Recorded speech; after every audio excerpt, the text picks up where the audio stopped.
Welcome, Poetry Changes Lives. Poetry, history and a thought for the day. Every day of the year, as usual. Poetry is such a wonderful thing. It's been with us since the dawn of time, before writing was ever invented even.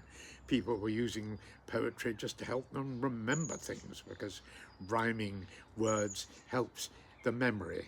And poetry is one of those great eternals that has been in our lives for centuries. And I, for one, am so grateful for that.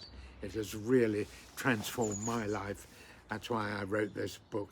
And I hope it is a presence in your lives too.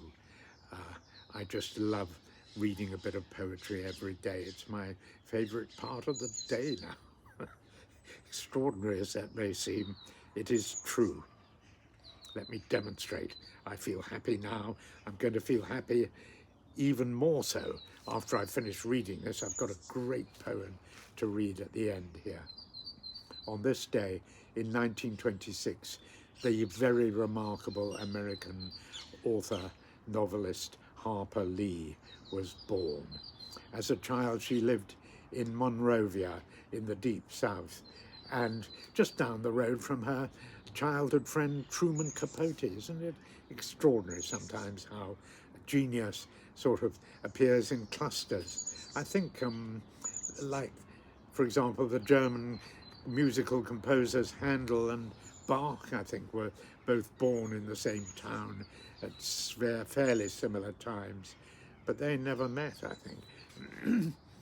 Anyway, it is what it is.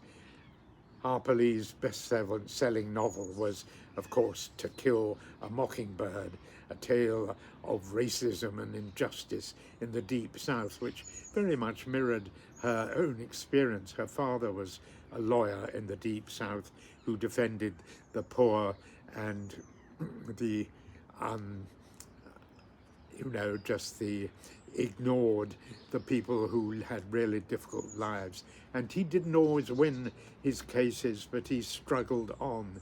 And Harper Lee wrote this wonderful story about the defense of a black man accused of murder unjustly.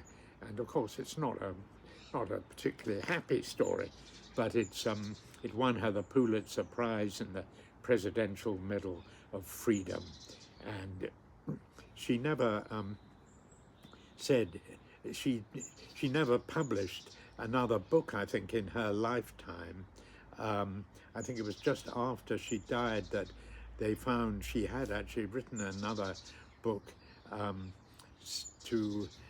think it's called To Set a Watchtower or something like that. I've read it, it's a very good book, but it's not as great as To Kill a Mockingbird, but it's still a very fine story. But she said she could not personally go through the pain of publication, which was worse than the pain of giving birth to her.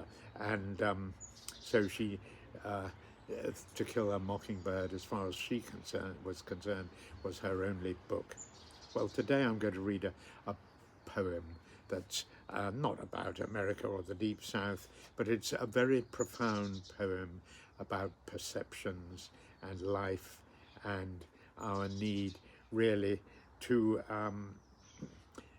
strive for perfection, even though we don't always get it right. And it's by that wonderful Indian mystical poet, Rabindranath Tagore, writing about the stars and the heavens, really, as well as earth. I love his writing, even though I only sort of read much of it in translation, but it's beautifully translated often, and he did write some English poetry as well. This is called Lost Star. Here we are. Lost Star by Rabindranath Tagore. When the creation was new, and all the stars shone in their first splendor, the gods held their assembly in the sky and sang, "Oh, the picture of perfection, the joy unalloyed."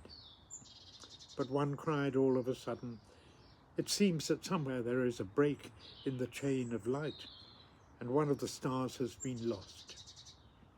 The golden string of their harp snapped. Their song stopped.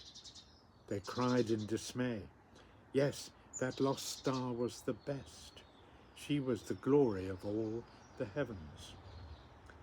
From that day, the search is unceasing for her, and the cry goes on from one to the other, that in her the world has lost its one joy. Only in the deepest silence of night the stars smile and whisper among themselves. Vain is the seeking.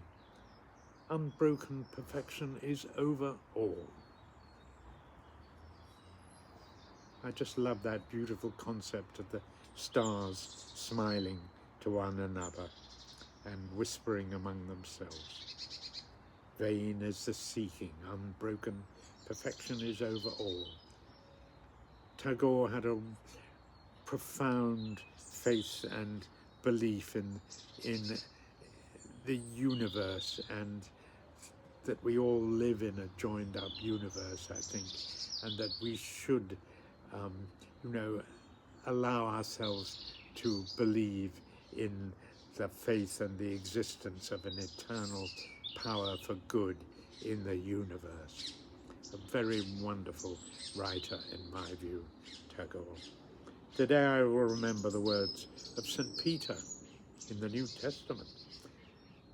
Be ye all of one mind, having compassion for one another, not rendering evil for evil. Gosh, I hope I can live by that today. I wish you all a good day, and thank you for listening.